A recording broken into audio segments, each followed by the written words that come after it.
Отыскать мальчика, который отрезал собственную руку, посчитав себя богохульником, было непростой задачей. Родом он из бедной семьи на северо-востоке Пакистана.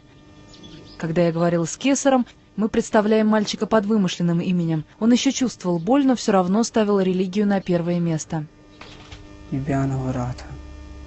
Мы собрались в мечети, и имам попросил тех из нас, кто не верит в учение пророка, поднять руку. Я сделал это по ошибке. Потом я понял, что меня обвинили в богохульстве. Тогда я вернулся домой, отрезал свою руку, положил ее на поднос и показал имаму.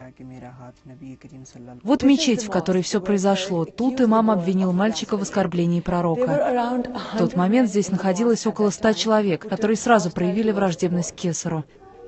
Теперь священнослужителю предъявлены обвинения в подстрекательстве к насилию. Однако Кесар совсем не испытывает жалости к себе.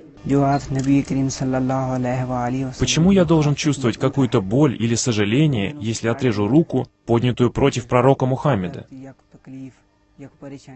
Этот автомат предназначен для кошения травы.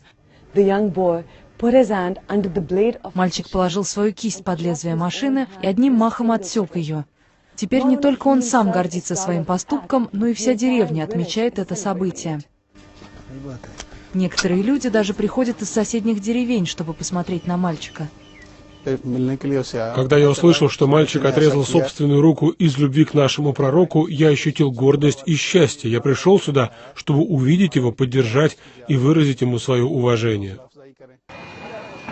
Некоторые говорят, что в консервативном обществе, где жестоко могут расправиться с любым обвиненным в богохульстве, мальчик избежал гораздо худшей участи.